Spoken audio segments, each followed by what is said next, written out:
महिला आरक्षण था या सियासी ताकत की परीक्षा? क्या सरकार का गणित कमजोर पड़ा या विपक्ष ने खेल पलट दिया?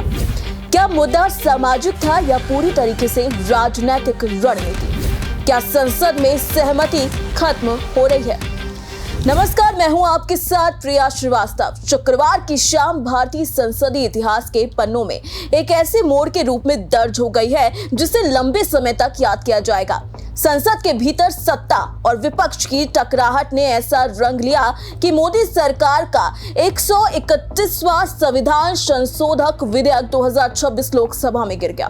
पिछले 12 सालों में यह पहली बार था जब किसी संविधान संशोधन पर सरकार को इस तरीके से हार का सामना करना पड़ा। 2 दिनों तक चली तीखी बहस, प्रधानमंत्री नरेंद्र मोदी की अपीलें और सरकार की पूरी राजनीतिक ताकत, सब कुछ इस वोटिंग में झोंक दी गई थी। लेकिन नतीजा क्या हुआ? उम्मीदों से उलट रहा। वोटिंग में 298 सांसद सरकार के पक्ष में खड़े हुए, जबकि 230 ने विरोध में बटन दबा दिया और इस तरीके से महिला आरक्षण जैसे संवेदनशील मुद्दे पर लाया गया ये विधेयक सिर्फ आंकड़ों के गणित में उलझकर रह गया। अब सबसे बड़ा सवाल यही उठने लगा है कि आखिर क्या ये सिर्फ एक कानून का गिरना था या फिर राजनीति ने एक बड़े सामाजिक वादे को अपनी रणनीतिक जंग में बदल दिया है? कैसे गिरा ये संविधान संशोधक विधेयक? असली वजह क्या है, चलिए बताते हैं। 528 सांसदों की मौजूदगी में सरकार को कम से कम 352 वोट चाहिए थे, लेकिन उन्हें मिले सिर्फ 298। सरकार महिला आरक्षण को तुरंत लागू करने के बजाय इसे भविष्य की प्रतिक्रियाओं, जनगणना और परिसीमन से जोड़ रही है।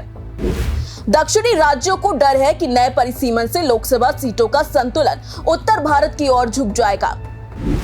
मल्लिकार्जुन खड़गे, अखिलेश यादव और ममता बनर्जी जैसे नेताओं के बीच बेहतर तालमेल ने सरकार के समीकरण बिगाड़ दिए। बीजेपी को भरोसा था कि कुछ छोटे दल और निर्दलीय सांसद अंतिम समय में साथ आएंगे, लेकिन ऐसा हुआ नहीं। वहीं ये कोई साधारण विधेयक नहीं था। संविधान संशोधन के लिए सिर्फ बहुमत नहीं बल्कि एक कठोर संवैधानिक कसौटी पास करनी होती है। लोकसभा में मौजूद और मतदान करने वाले सदस्यों के 2/3 समर्थन की शर्त ने इस बिल को बेहद कठिन बना दिया। यही वजह रही कि संख्या पूरी न होने पर पूरा प्रस्ताव ही गिर गया। राहुल गांधी समेत कई विपक्षी नेताओं ने इसे सिर्फ आरक्षण का मुद्दा नहीं माना, बल्कि इसके पीछे राजनीतिक नक्शा बदलने की रणनीति का आरोप भी लगाया है। विपक्ष का साफ कहना था, अगर परिसीमन के बाद सीटें बदलती हैं तो उत्तर भारत का प्रभाव बढ़ेगा और दक्षिण भारत की राजनीतिक आवाज कमजोर हो जाएगी। इसी तर्क ने पूरे विपक्ष को एक साथ एक ही मंच पर लाकर खड़ा कर दिया। वहीं सरकार की तरफ से ये कहा गया कि बिना सीटों के विस्तार के 33% महिला आरक्षण को लागू करना व्यवहारिक रूप से मुश्किल होगा। यही वजह बताकर लोकसभा सीटों को 543 से बढ़ाकर 850 तक करने का प्रस्ताव रखा गया। विपक्ष ने इसे बहाने की राजनीति करार दिया है।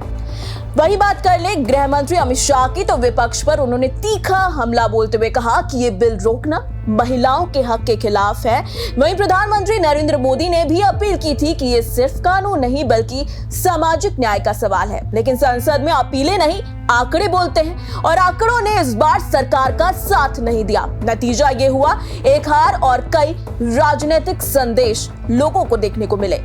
बिल के गिरते ही बीजेपी ने इसे लोकतंत्र का काला दिन बताया, जबकि विपक्ष ने इसे अपनी बड़ी रणनीतिक जीत कहा। लेकिन असली तस्वीर इससे और भी ज्यादा कठिन है।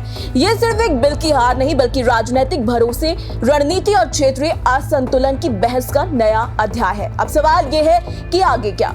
अब महिला आरक्षण का भविष्य अनिश्चित मोड़ पर खड़ा है। सरकार के पास फिलहाल कोई नया रास्ता नहीं है, जबकि विपक्ष इसे अपनी जीत के तौर पर जनता के बीच ले जाने की तैयारी में है। राजनीतिक जानकार मानते हैं कि यह मुद्दा अब संसद से निकलकर सड़क और चुनावी मैदान तक जाएगा। और सबसे बड़ा सवाल अभी भी वही है, क्या महिला आरक्षण का सपना कभी बिना राजनीतिक शर्तों के पूरा हो पाएगा, या ये भी भारत की लंबी राजनीतिक बहसों की सूची में एक दूसरा अध्याय बनकर रह जाएगा? देखा जाए तो ये पूरा घटनाक्रम सिर्फ एक विधेयक के गिरने की कहानी नहीं है, बल्कि भारतीय राजनीति के भीतर ताकत, रणनीति और भरोसे की खुली टकराहट का सबूत है। महिला आरक्षण जैसा ऐतिहासिक मुद्दा संसद में आंकड़ों के गणित और क्षेत्रीय राजनीति के दबाव में फंस कर रह गया, जो सरकार की पूरी तैयारी के बावजूद विपक्ष की एकजुटता भारी पड़ गई। अब सवाल यह है कि आने वाले समय में यह मुद्दा और ज्यादा क्रामक राजनीतिक बहसों, आरोप प्रत्यारोप और चुनावी रणनीतियों का केंद्र बनेगा, या असली लड़ाई सिर्फ संसद में नहीं बल्कि जनता की सोच और वोट बैंक के मैदान में लड़ी जाएगी।